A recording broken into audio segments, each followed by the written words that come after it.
My dear friends, may I have a moment of your time? What I am about to share with you tonight is not something that came to me lightly. It arrived through years of observation, through countless readings, through the silent witnessing of patterns that repeat themselves across generations like waves upon an eternal shore. If you brought children into this world between the years 1980 and 1999, I ask you to lean in closer, because what unfolds in the next hour and a half may very well reorganize everything you thought you understood about your role in their lives, and perhaps more importantly, about the destiny they carry within their souls.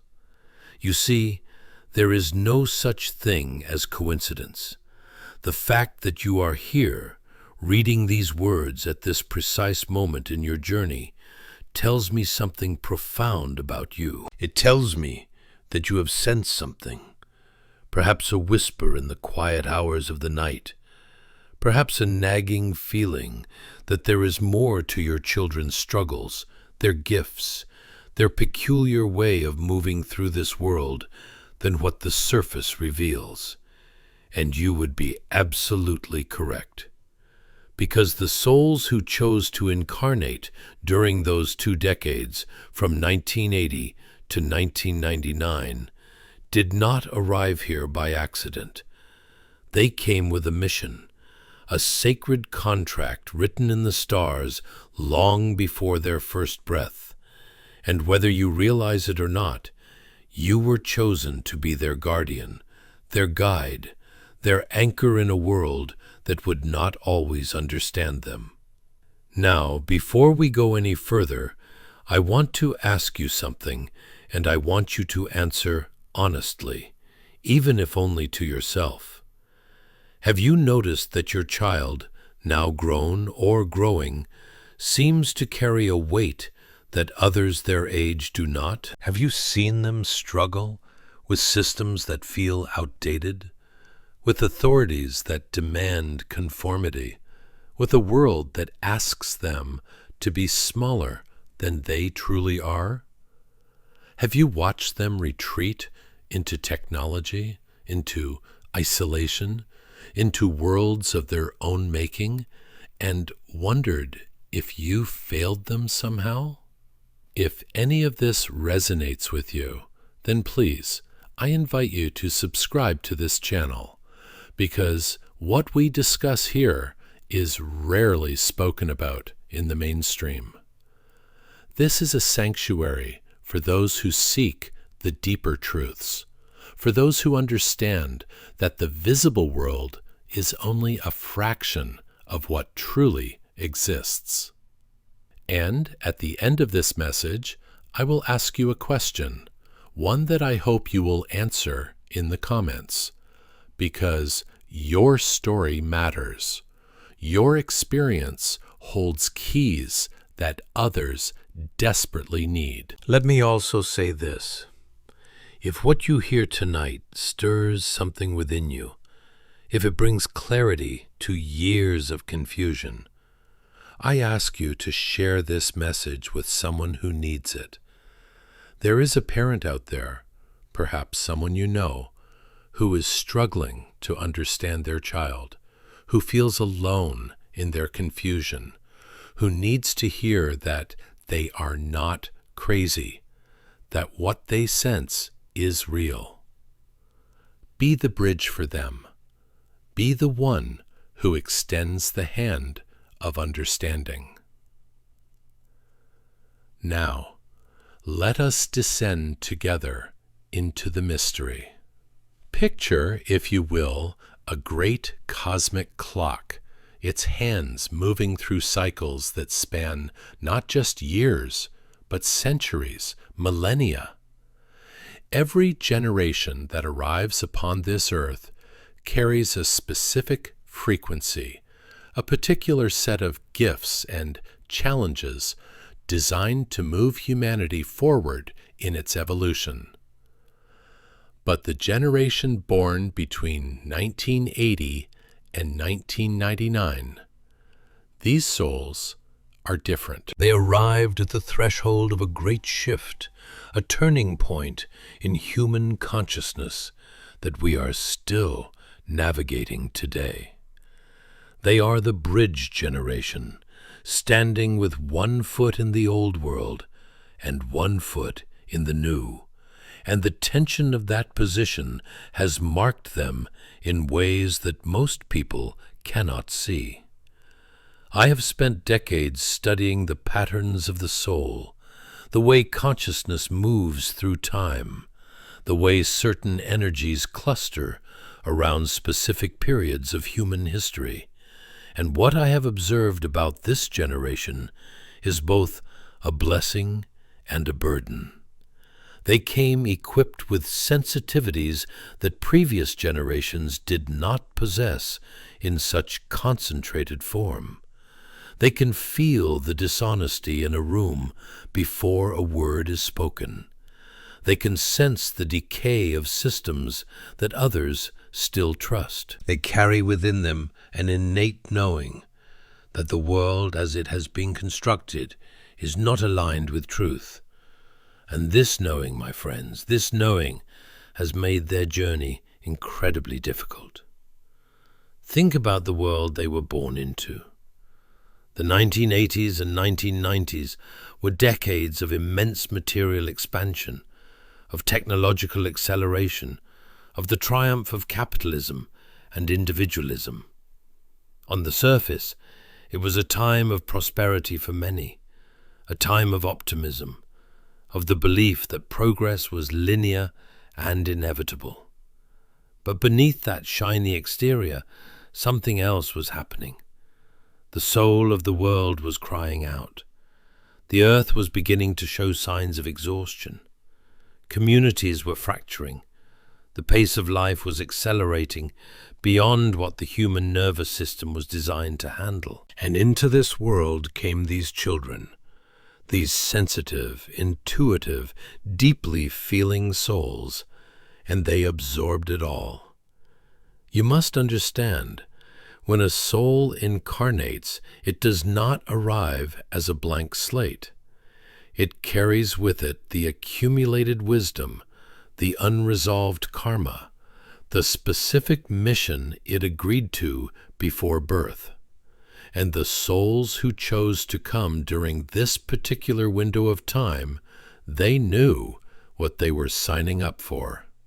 They knew they would be born into a world on the brink of transformation, a world that would resist their gifts, a world that would try to medicate their sensitivity, label their intuition as disorder, and force them into molds that were never meant to contain them. But they came anyway, because they understood that their presence was necessary, that their very existence would serve as a catalyst for the changes that must come. Now, as a parent of one of these souls, you have likely experienced this in ways that are both beautiful and heartbreaking. Perhaps you have a child who could never quite fit into the traditional education system, who was told they had attention deficit disorder, when in reality, they simply could not tolerate the soul-numbing repetition of outdated curricula.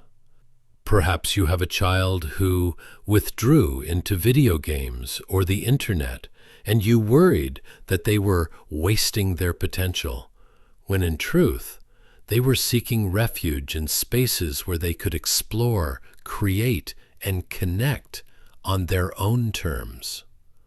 Perhaps you have a child who has struggled with anxiety or depression, and you have blamed yourself, wondering what you did wrong, when the reality is that they are simply feeling the collective pain of a world out of balance. Let me be very clear about something, because this is important. The struggles your children have faced are not a sign of weakness.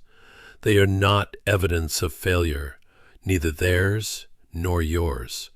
They are the natural consequence of being a sensitive instrument in a harsh environment. Imagine taking a finely tuned violin and placing it in the middle of a construction site. The instrument is not broken because it cannot produce beautiful music amidst the chaos. It is simply responding to conditions that are not conducive to its nature. Your children are those finely tuned instruments, and the world they were born into has been, in many ways, a construction site of noise, distraction, and disconnection. But here is where the blessing lives within the burden. Because these souls, your children, they carry within them the seeds of a new way of being. They are the ones who will dismantle the systems that no longer serve. They are the ones who will demand authenticity, who will refuse to participate in the games of pretense that previous generations accepted as normal. They are the ones who will heal the relationship between humanity and the earth, who will remember what it means to live in harmony rather than domination. But they cannot do this work if they are broken by the world before they have a chance to find their footing. And this is where you come in. Your role, dear parent, is not to fix them. It is not to make them more palatable to a world that does not understand them. Your role is to see them, to truly see them for who they are, to create a space where their sensitivity is honored rather than pathologized, where their questions are welcomed rather than dismissed, where their different way of moving through the world is celebrated rather than corrected. This is not easy work. It requires you to question everything you were taught about what it means to be successful, what it means to be normal, what it means to be a good parent. It requires you to trust in something that cannot be measured or quantified, to have faith in a process that unfolds according to divine timing rather than societal expectations. I want to take you deeper now into the specific qualities that mark this generation, because understanding these qualities will help you understand your child and perhaps understand yourself in a new way. The first quality is what I call spiritual sensitivity.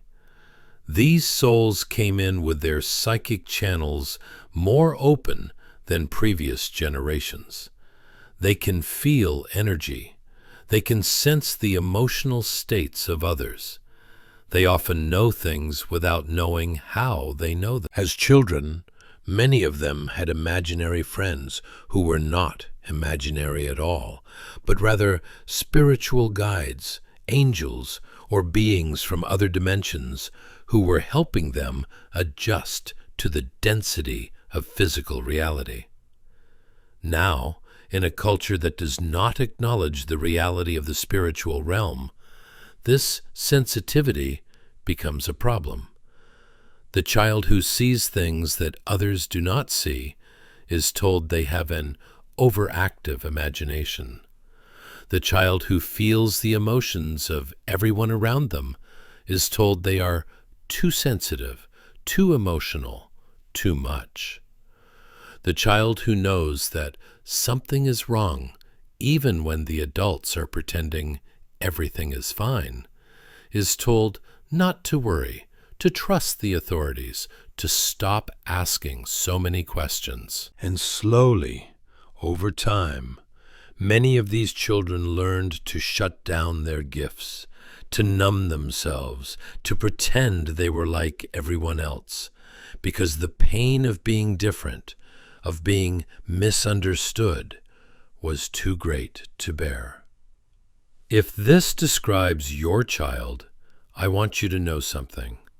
Those gifts did not disappear. They went underground, into the subconscious, waiting for a time when it would be safe to emerge again.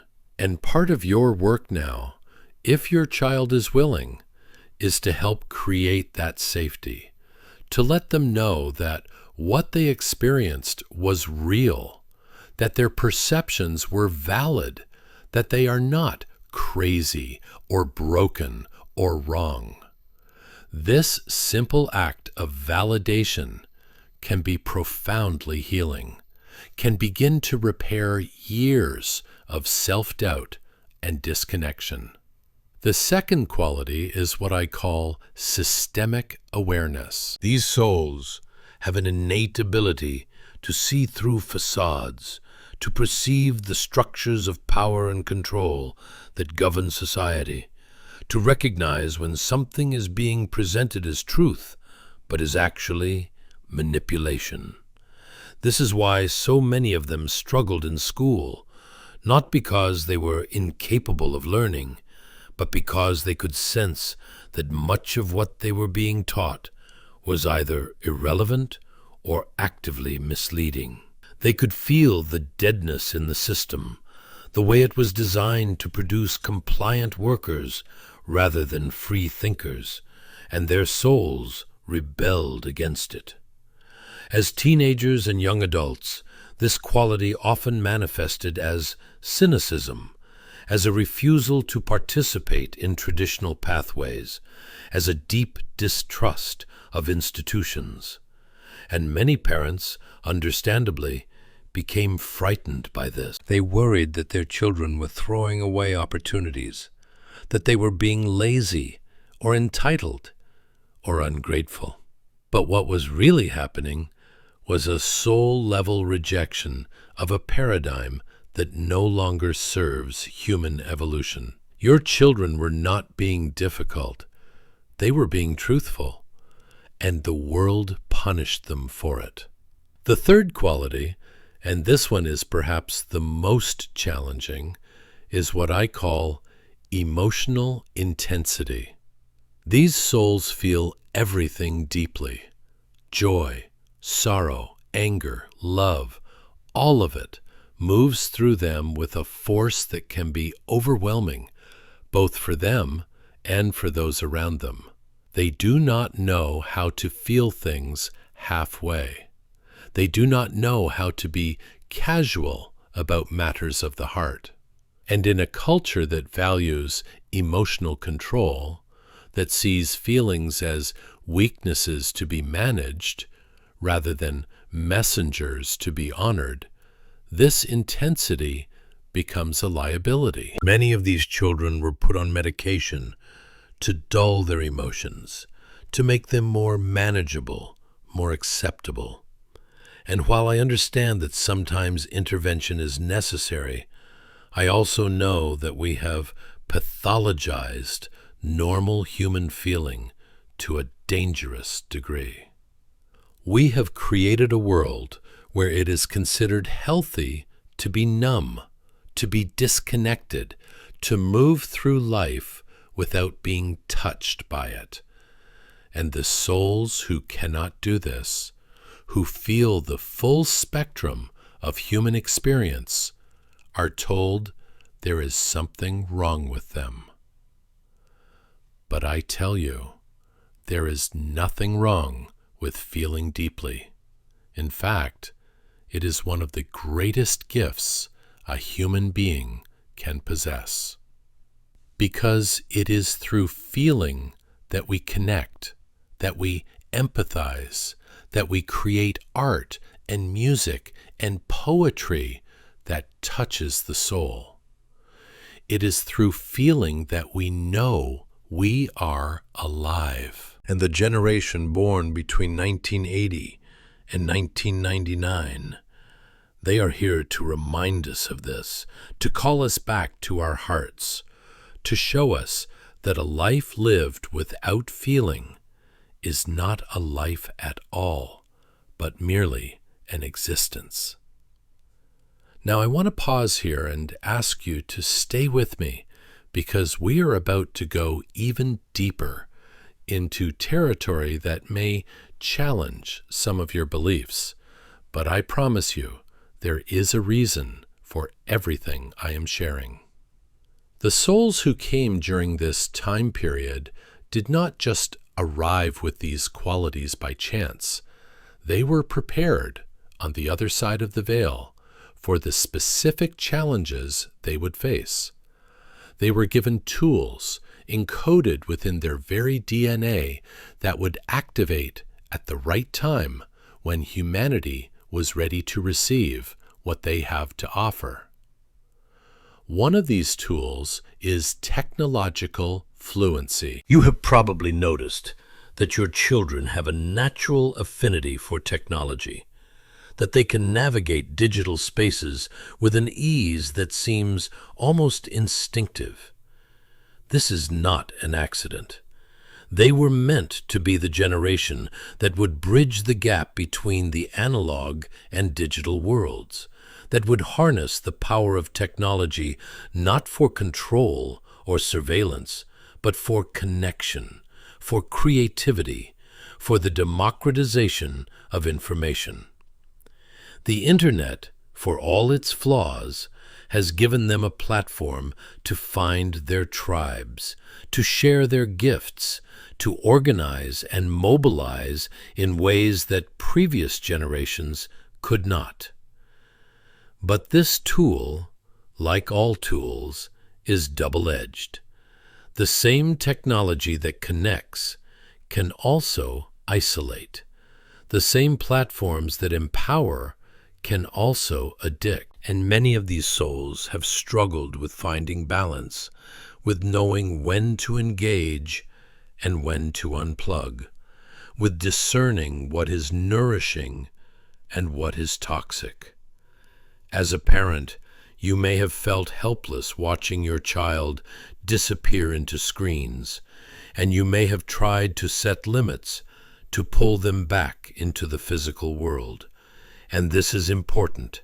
This is necessary. But it is also important to understand that their relationship with technology is part of their mission, part of how they will contribute to the evolution of consciousness. The key is not to demonize the technology, but to help them use it with intention, with awareness, with a sense of purpose. Another tool they carry is creative expression. So many of these souls are artists, musicians, writers, designers, creators of all kinds. They have a need to express what lives inside them, to give form to the invisible, to translate the language of the soul into something that others can see, hear, feel. And this creative impulse is not a hobby or a luxury. It is a necessity. It is how they process the intensity of their experience. It is how they make sense of a world that often makes no sense. It is how they heal themselves and offer healing to others. But again, in a culture that values productivity and profit above all else, creative expression is often dismissed as impractical, as something to pursue only after the real work is done.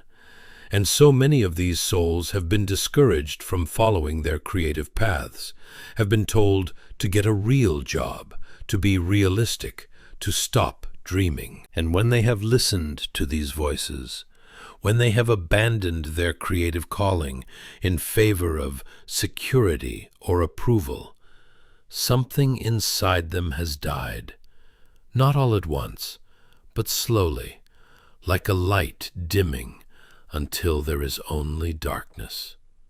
If your child is a creative soul, I beg you, do not let the world extinguish that light.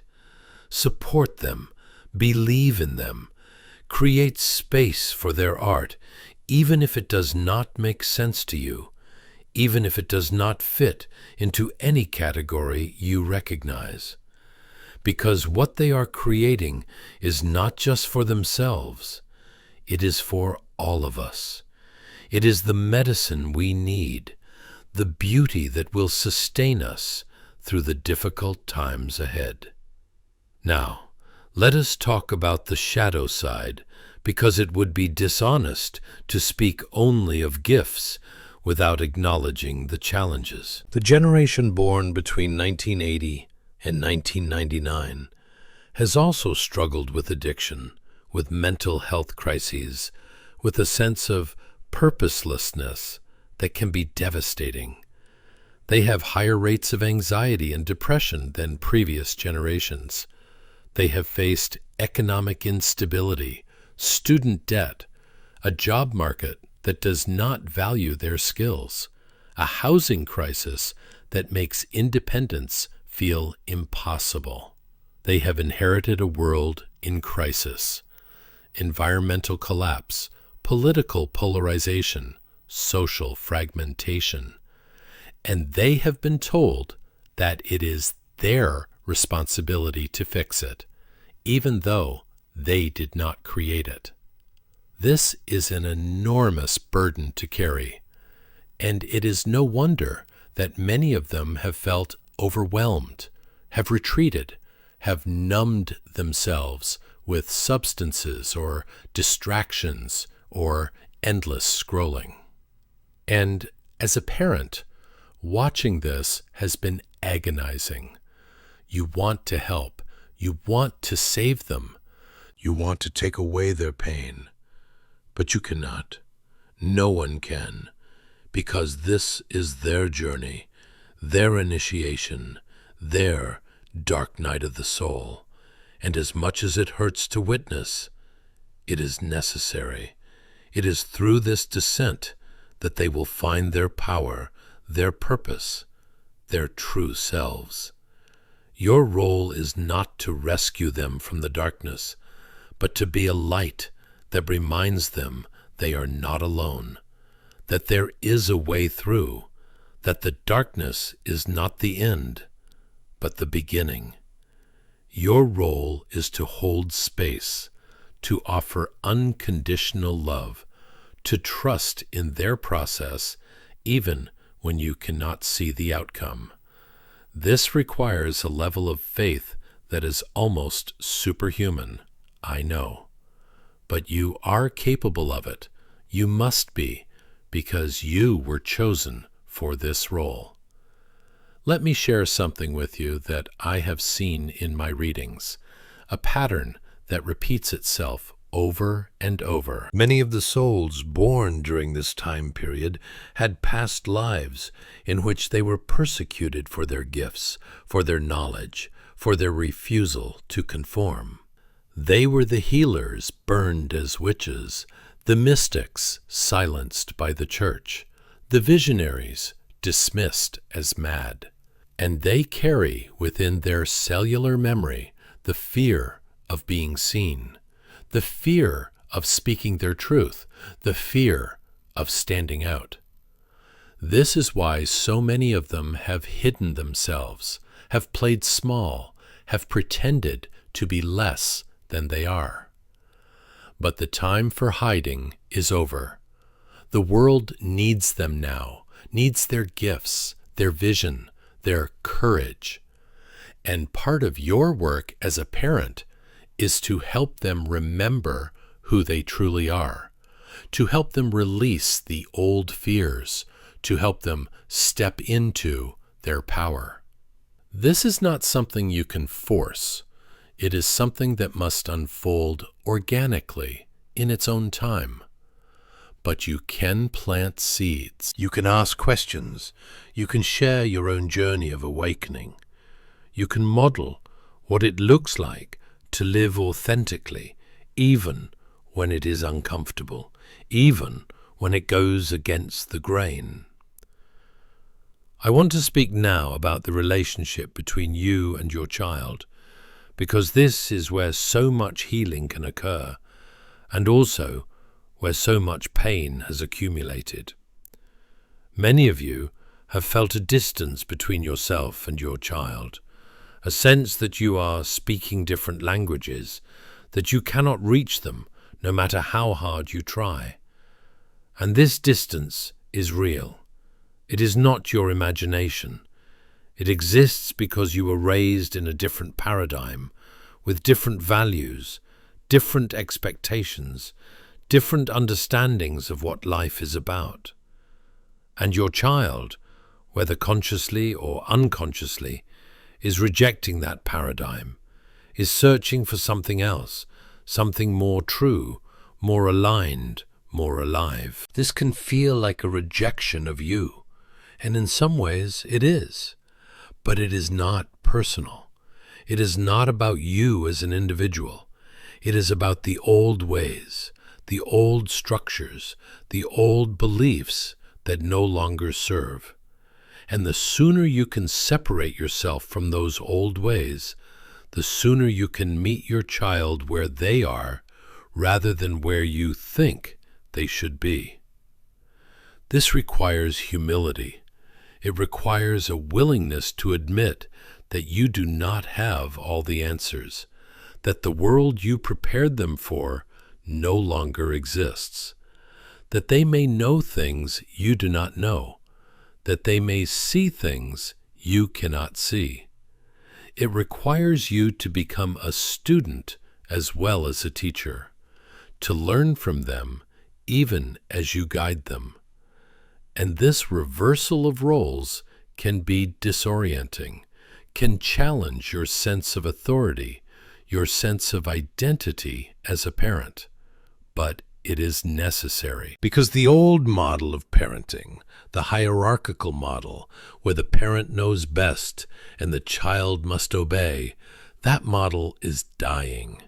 And what is being born is a model of partnership, of mutual respect, of co-creation. Imagine what it would be like to approach your child not as someone who needs to be fixed or controlled, but as a fellow traveler on the path of awakening, someone who has their own unique gifts to offer, their own lessons to learn, their own destiny to fulfill. Imagine what it would be like to ask them what they need, rather than telling them what they should do. Imagine what it would be like to trust them, to believe in their inherent wisdom, to honor their choices, even when you do not understand them. This is radical. This goes against everything most of us were taught. But it is the way forward. Now, I know some of you are thinking, but what if my child is making destructive choices? What if they are hurting themselves or others?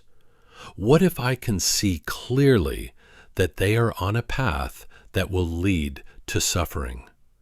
Do I just stand by and do nothing? And the answer is no, of course not. There is a difference between honoring someone's autonomy and enabling their self-destruction. There is a difference between trust and neglect. The key is discernment, and discernment comes from a place of deep listening, both to your child and to your own inner guidance. Sometimes the most loving thing you can do is set a boundary, is say no, is refuse to participate in behavior that is harmful. But even this can be done with respect, with compassion, with an acknowledgement that you are not trying to control them, but rather to create a container of safety within which they can find their way. And sometimes the most loving thing you can do is step back, is allow them to face the consequences of their choices, is trust that their soul knows what it needs to learn, even if their personality is resisting. This is the dance of parenting a soul from this generation. It is not a straight line. It is not a formula. It is a constant negotiation between holding on and letting go, between guiding and allowing, between protecting and empowering. And you will make mistakes. You will get it wrong sometimes. You will be too controlling or too permissive, too involved or too distant. But if your intention is love, if your foundation is respect, if your commitment is to their highest good rather than your own comfort, then even your mistakes will serve the relationship, will create opportunities for repair, for growth, for deeper understanding. Let me tell you something else that I have observed, something that may bring you comfort. The souls who chose you as their parent did not do so randomly. On the soul level, before incarnation, there was an agreement, a recognition that you had something to offer them, some quality, some lesson, some energy that they needed for their journey. And they also had something to offer you. This relationship is not one-sided. It is not just about what you give to them.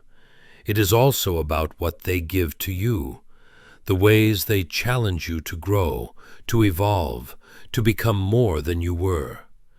Many of you have been awakened by your children, have been forced to question beliefs you never questioned before, have been pushed to heal wounds you did not even know you carried.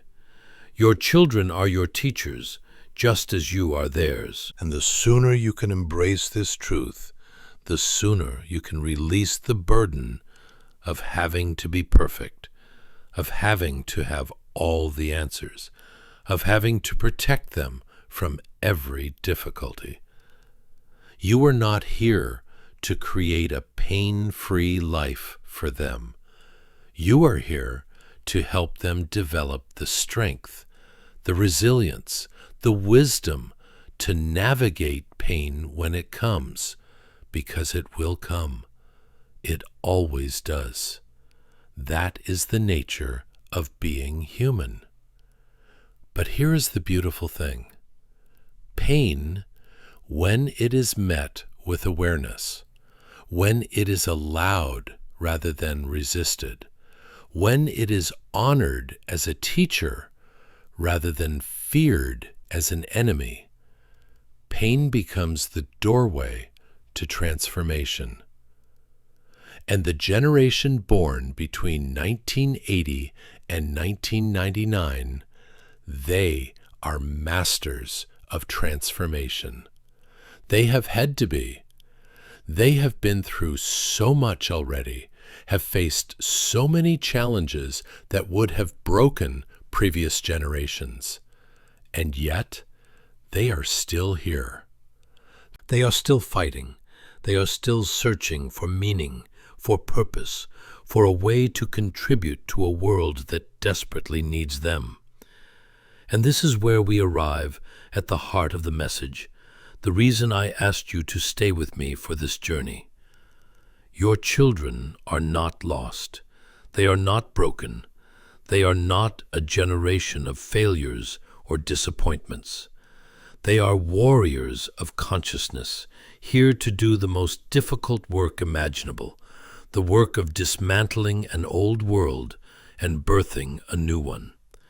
And they cannot do this work without you, not because they need you to save them, but because they need you to see them, to believe in them, to hold the vision of who they truly are when they have forgotten, when the world has beaten them down, when the darkness feels too heavy to bear. You are the anchor. You are the reminder. You are the one who says, I know who you are, even when you do not. I know what you came here to do, even when you have lost your way. I know that you are capable of extraordinary things, even when you feel ordinary, even when you feel like giving up. This is your sacred task. This is why you were chosen. Not to mold them into something they are not, but to reflect back to them the truth of what they are, until they can see it for themselves. And as you do this work, as you hold this space, something miraculous will happen. You will begin to heal as well. You will begin to remember your own gifts, your own purpose, your own connection to the divine. Because this is how it works. When we serve others, when we love without condition, when we give from a place of genuine care rather than obligation or fear, we open ourselves to receive. We become channels for grace. We align with the flow of life itself. So let me ask you now, and please, I truly want to hear from you in the comments. What has been your greatest challenge in parenting a child from this generation? What have you learned? What do you wish you had known sooner? Your story matters. Your experience holds wisdom that others need to hear. And by sharing it, you create a web of connection, a community of understanding, a space where none of us have to walk this path alone. Before I close, I want to leave you with a practice, something you can do today, right now, to begin shifting the energy between you and your child. It is very simple, but do not let the simplicity fool you. This is powerful work. I want you to find a quiet moment, a moment when you will not be disturbed, and I want you to close your eyes and bring your child to mind. See them as they are now, with all their struggles, all their beauty, all their complexity. And then I want you to see them as they were when they first arrived, as a baby, pure and innocent and full of potential. And then I want you to see them as they will be, fully realized, fully empowered, living their purpose, shining their light. Hold all three of these images at once, past, present, future. And as you hold them, I want you to speak to their soul, silently or out loud, whatever feels right. Tell them that you see them. Tell them that you honor their journey. Tell them that you are sorry for the times you did not understand, for the times you tried to change them instead of accepting them. Tell them that you trust them, that you believe in them, that you are here not to control or fix, but to support and witness. And then, most importantly, tell them that you love them, not for what they do or achieve, but simply because they exist, because they are a divine expression of consciousness, a unique and irreplaceable piece of the cosmic puzzle. Do this practice regularly and watch what happens. You may not see immediate changes in your external relationship, but something will shift in the energetic field between you. Walls will begin to soften, defenses will begin to lower, and slowly, over time, you may find that the distance you felt begins to close, that conversations become easier, that understanding flows more naturally. This is not magic. This is the power of intention, of love, of seeing someone for who they truly are, rather than who we want them to be. Now I want to share with you something that has come through in my readings about the specific astrological and cosmic influences that shaped this generation. You see, the period from 1980 to 1999 was marked by significant planetary alignments and transits that created a unique energetic signature. During the 1980s, we saw the conjunction of Saturn and Pluto, a rare alignment that occurs only once every 33 to 38 years. This conjunction brought with it themes of transformation, the death of old structures, and the birth of new paradigms. The children born under this influence carry within them the capacity to be agents of profound change, to tear down what no longer serves and rebuild from the ground up. In the late 1980s and throughout the 1990s, we witnessed the outer planets moving through signs that emphasized collective awakening, spiritual evolution, and the dissolution of boundaries. Neptune moved through Capricorn, dissolving the rigid structures of authority and tradition. Uranus moved through Aquarius, bringing revolutionary energy, technological innovation, and a vision of a more egalitarian future. Pluto moved through Scorpio and then into Sagittarius, bringing themes of death and rebirth, the exploration of hidden truths, and the expansion of consciousness beyond previously accepted limits. These planetary influences did not just affect the world at large. They imprinted themselves upon the souls who chose to incarnate during this time. Your children carry these cosmic signatures in their charts, in their energy fields, in the very fabric of their being. This is why they are so attuned to transformation, why they cannot tolerate stagnation or dishonesty, why they are driven to seek truth, even when it is uncomfortable, even when it disrupts their lives and the lives of those around them. Let me speak now about the specific challenges that marked each decade within this larger window of time.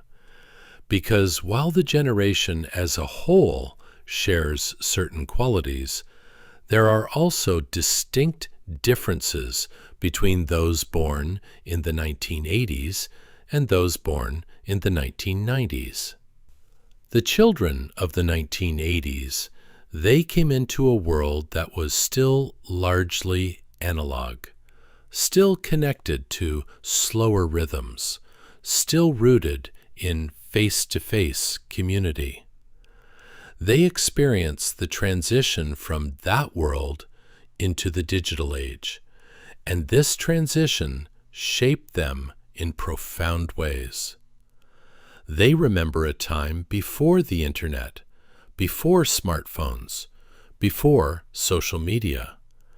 They carry within them a nostalgia for that simpler time, even as they have embraced the possibilities of the new technologies.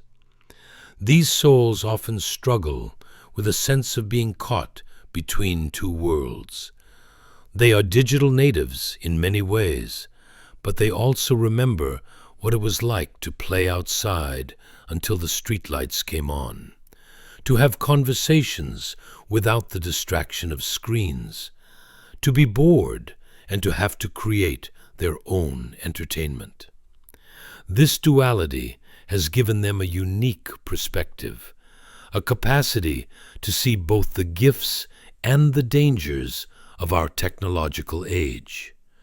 But it has also created a kind of internal tension, a feeling of not quite belonging to either the old world or the new. The children of the 1990s, on the other hand, were born into a world that was already accelerating, already fragmenting, already showing signs of the chaos that would define the early 21st century. They came in with even less attachment to the old ways, even more willingness to question everything, even greater sensitivity to the dysfunction of the systems they inherited. These souls are often more radical, more uncompromising, more willing to burn it all down and start over. They have less patience for incremental change, less tolerance for compromise, less faith in the institutions that previous generations still cling to. But this radicalism, while necessary, has also made their journey more difficult. They have faced even greater resistance from a world that is not ready for the level of transformation they embody. They have been labeled as entitled, as lazy, as unwilling to work within the system. But the truth is, they see the system for what it is, a dying paradigm that is taking the planet and all of us down with it, and they refuse to participate in its perpetuation. This refusal is not weakness. It is courage. It is integrity. It is a soul-level commitment to truth that we should honor, not condemn. Now, I want to address something that many of you may be experiencing but have not known how to name. There is a phenomenon that I have observed in countless readings, a pattern of what I call soul fatigue. Your children, these sensitive, aware, deeply feeling beings, they are tired. Not just physically tired, though many of them struggle with chronic fatigue, sleep disorders, and other physical manifestations of exhaustion. They are soul tired.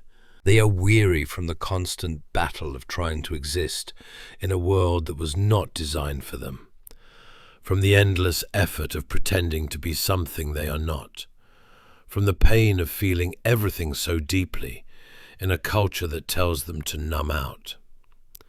This soul fatigue can manifest in many ways. It can look like depression, like apathy, like a lack of motivation or direction. It can look like addiction, like escapism, like a retreat into fantasy worlds or digital spaces.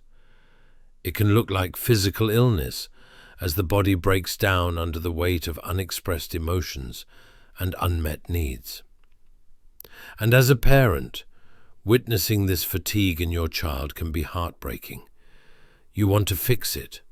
You want to give them energy, motivation, hope. But you cannot give someone else these things. They must find them within themselves. What you can do, however, is create the conditions that allow for rest, for restoration, for the replenishment of their vital force. This means honoring their need for solitude, for quiet, for time away from the demands and expectations of the world. This means not pushing them to be productive when what they need is to simply be. This means understanding that healing is not linear, that there will be good days and bad days, periods of expansion and periods of contraction. This means trusting that their soul knows what it needs, even when their choices do not make sense to you. I also want to speak about the role of trauma in this generation's experience, because trauma is not just about what happens to us. It is also about what we carry from previous lifetimes, from our ancestral lines, from the collective unconscious. The souls born between 1980 and 1999 are carrying an enormous amount of unresolved trauma, both personal and collective. They are carrying the trauma of war, of genocide, of slavery, of colonization. They are carrying the trauma of the earth herself, the pain of her exploitation and degradation. They are carrying the trauma of separation, the forgetting of our divine nature, the belief that we are alone and separate and must fight for our survival. This trauma lives in their bodies, in their nervous systems, in their cellular memory, and it shapes how they experience the world, how they relate to others, how they perceive themselves. Many of them struggle with anxiety, with hypervigilance, with a sense that the world is not safe, that they cannot trust, that they must always be on guard. And this is not paranoia. This is the body's intelligent response to the very real dangers that exist, both in the external world and in the internal landscape of unresolved pain. Healing this trauma is not a quick fix. It is not something that can be accomplished with a pill or a weekend workshop. It is deep work, soul work, work that requires patience, compassion, and a willingness to feel what has been avoided, to face what has been hidden, to integrate what has been fragmented. And as a parent, you cannot do this work for your child, but you can support them in doing it. You can help them find the right therapists, the right healers, the right modalities. You can create a home environment that feels safe, that allows for vulnerability, that honors the process of healing rather than demanding immediate results. There are many paths to healing, and what works for one person may not work for another. Some souls heal through talk therapy, through the process of putting words to their experience and being witnessed by a compassionate listener. Some heal through body-based practices, through yoga, through dance, through somatic experiencing that allows the trauma to be released from the tissues where it has been stored. Some heal through creative expression, through art, through music, through writing that gives form to the formless pain. Some heal through spiritual practice, through meditation, through prayer, through connection with the divine that reminds them they are not alone, that they are held, that they are loved. The key is to remain open, to be willing to explore different approaches, to trust that the right path will reveal itself, and to remember that healing is not about returning to some imagined state of perfection or wholeness. It is about learning to live with our wounds, to integrate them into our story, to allow them to become sources of wisdom and compassion rather than sources of shame and limitation. I want to share with you now some practical guidance, some concrete steps you can take to support your child in their journey. The first is to educate yourself about the challenges they face. Read about the generational patterns, the economic realities, the mental health crisis, the environmental concerns that shape their world. Do not rely on stereotypes or media narratives. Seek out the voices of this generation themselves. Listen to what they are saying, what they are creating, what they are fighting for. The more you understand their reality, the better equipped you will be to support them. The second is to create opportunities for meaningful connection. This does not mean forcing them to sit down for family dinners if that feels uncomfortable or artificial. It means finding ways to connect that honor who they are and what they need. Maybe it is going for a walk together in nature. Maybe it is watching a show they love and asking them questions about it. Maybe it is working on a project together, something creative or practical that allows you to collaborate rather than just talk. Maybe it is simply being present, sitting in the same room, not needing to fill the silence with words, just being together in a way that feels easy and natural. The third is to validate their feelings and experiences. even when you do not fully understand them. When your child tells you they are anxious, do not tell them there is nothing to worry about. When they tell you they are depressed, do not tell them to just think positive. When they tell you they are angry at the state of the world, do not tell them to be grateful for what they have. These responses, while well-intentioned, are invalidating. They communicate that their feelings are wrong, that they should not feel what they feel. Instead, try saying something like, "I hear you. That sounds really hard. Tell me more about what you are experiencing." This simple act of validation can be profoundly healing. The fourth is to respect their boundaries. If your child needs space, give them space. If they do not want to talk about something, do not push. If they ask you not to share certain information with other family members, honor that request. Boundaries are not walls. They are not rejections.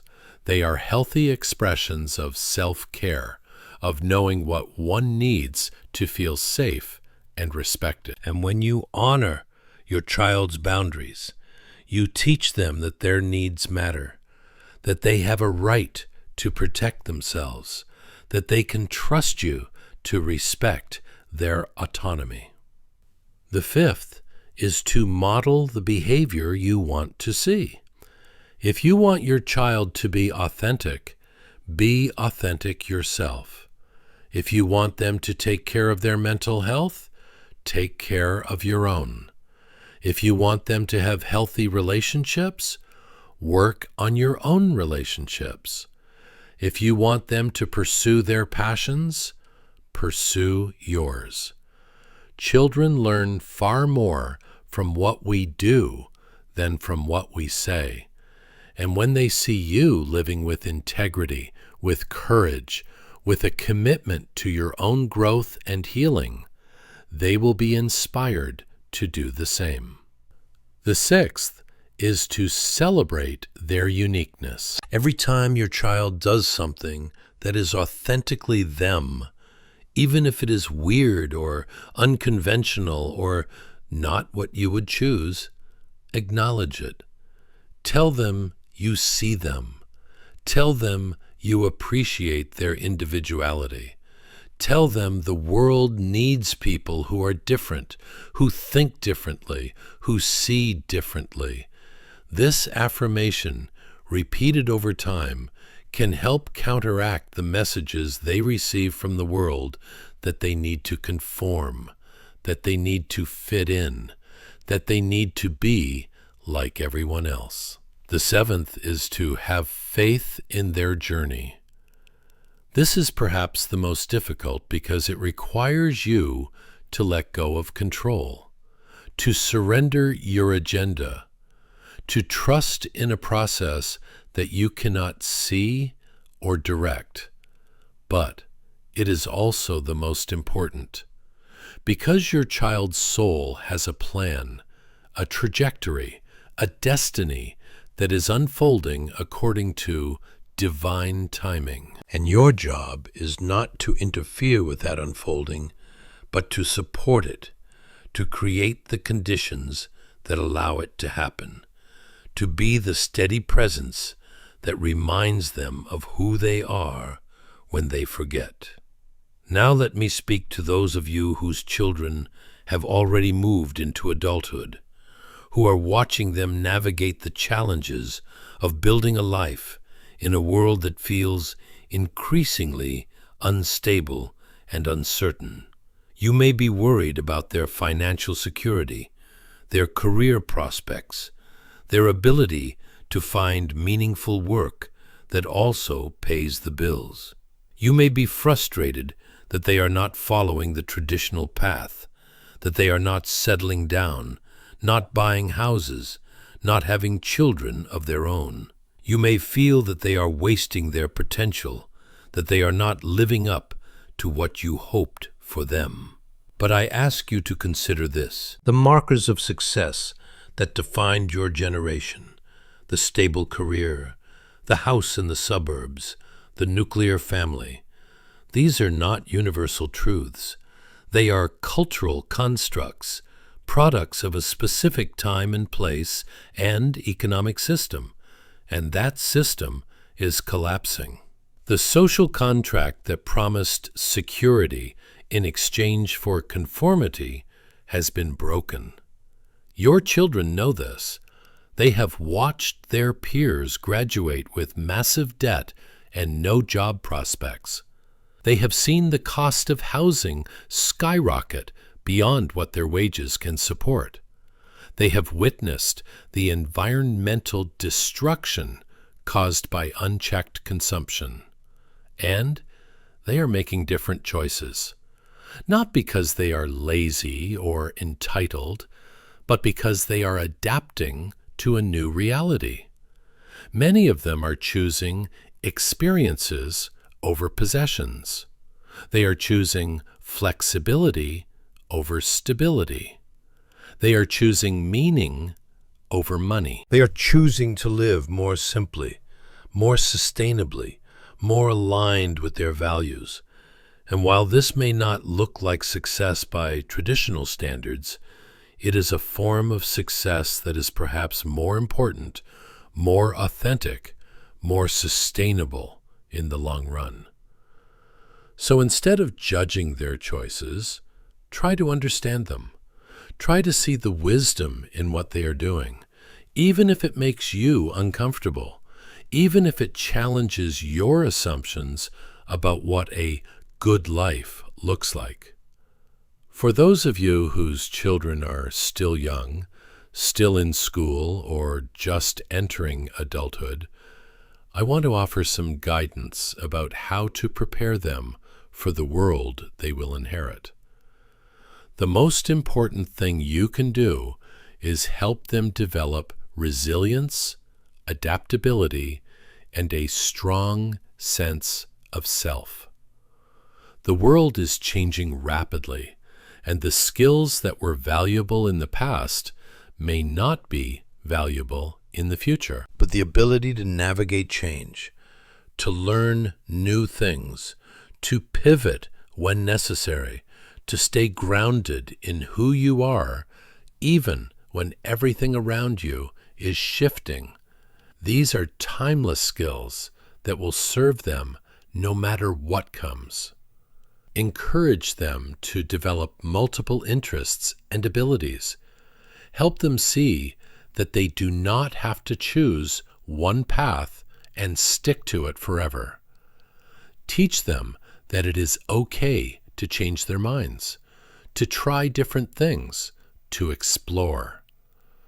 Support them in developing both practical skills and creative skills, both analytical thinking and intuitive knowing.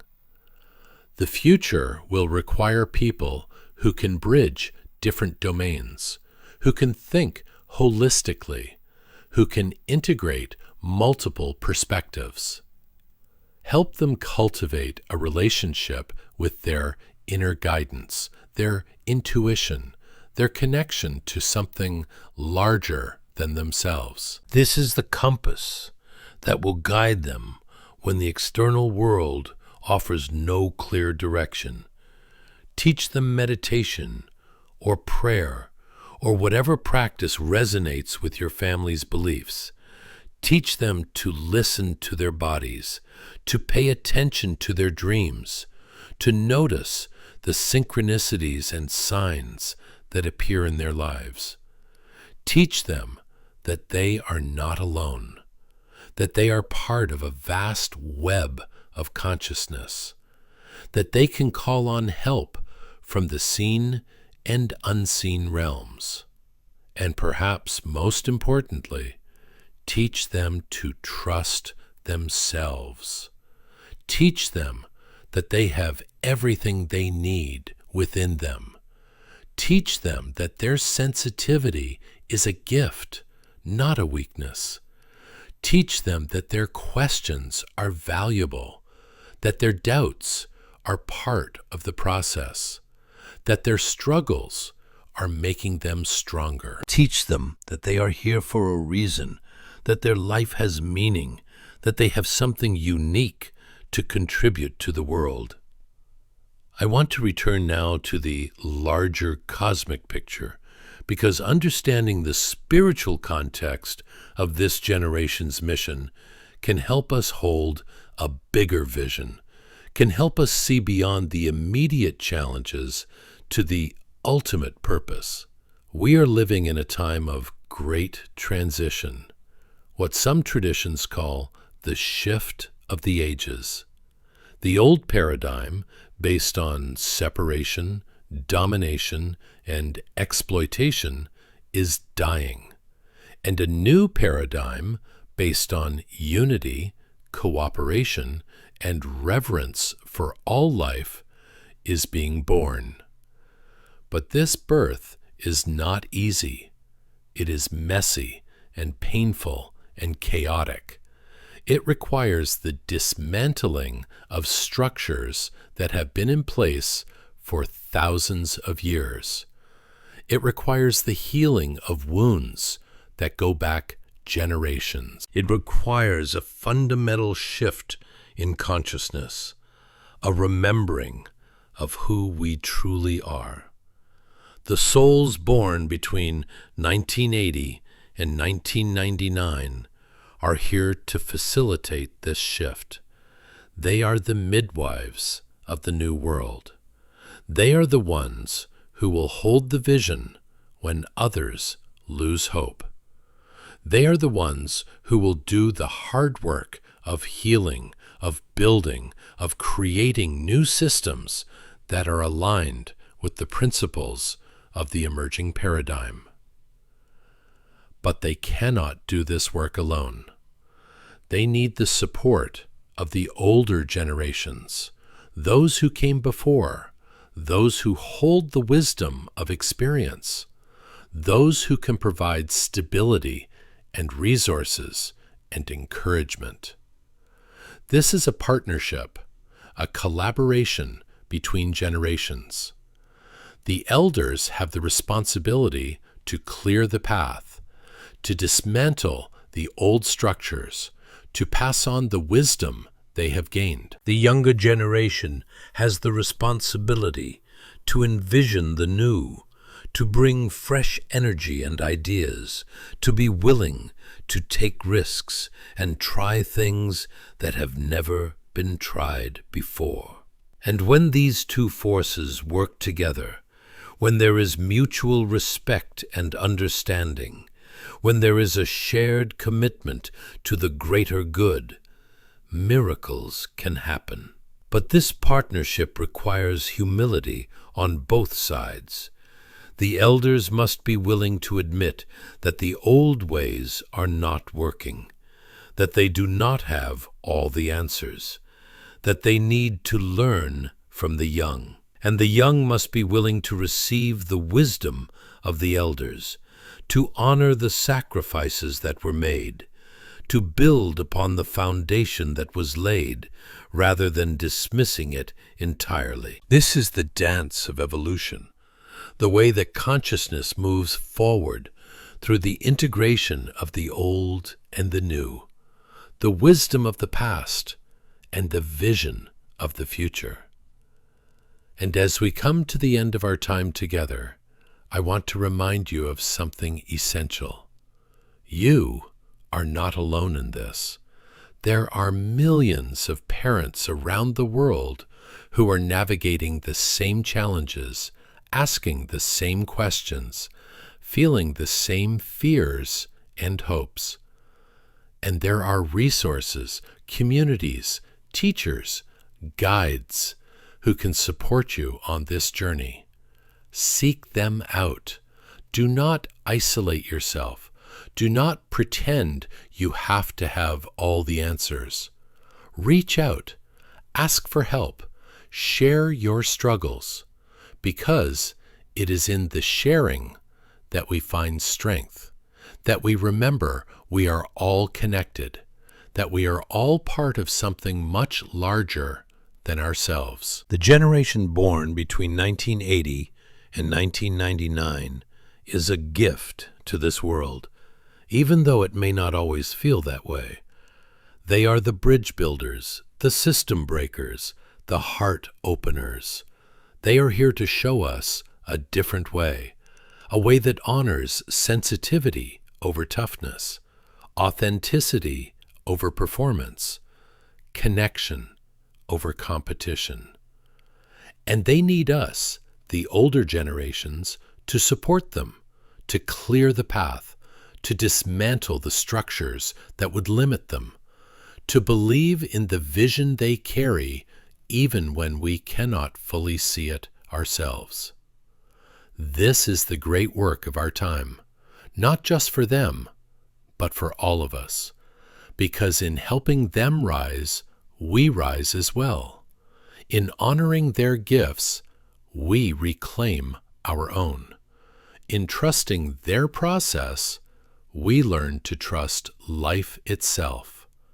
And in the end, is that not what we all long for? To trust that there is a plan, a purpose, a divine intelligence guiding everything, even the parts that look like chaos, even the parts that break our hearts. I believe there is. I have seen it in my readings, in the patterns that emerge when we step back far enough to see the whole picture. And I have seen it in the eyes of these young souls, the ones born between 1980 and 1999, the ones who carry within them the seeds of a new world. They know something we have forgotten. They remember something we have lost. And if we are wise, if we are humble, if we are willing to listen, they will teach us. They will guide us home. So I leave you with this blessing, this prayer, this intention. May you see your child with new eyes. May you honor their path, even when it diverges from your own. May you trust in their wisdom, even when it challenges your understanding. May you love them fiercely, unconditionally, without agenda or expectation. And may you know deep in your bones that you were chosen for this sacred task, that you are exactly the parent they need, and that together you are part of something beautiful, something necessary, something that will ripple out into the world in ways you cannot yet imagine. Thank you for being here. Thank you for caring enough to seek understanding. Thank you for loving your children enough to question everything you thought you knew. You are doing holy work, even when it does not feel like it, even when you are exhausted and confused and wondering if any of it matters. It does. It all matters. Every moment of presence, every act of patience, every choice to see with love rather than fear. It all matters. And now, I ask you one more time, please share your experience in the comments. Tell me about your child. Tell me what you have learned. Tell me what you are struggling with. Let us create a space of shared wisdom, of collective healing, of mutual support. Because we are all in this together, and together we are so much stronger than we are alone. May you walk in light. May you trust in love. May you remember that you are never alone, that you are always guided, that you are held by forces far greater than you can comprehend.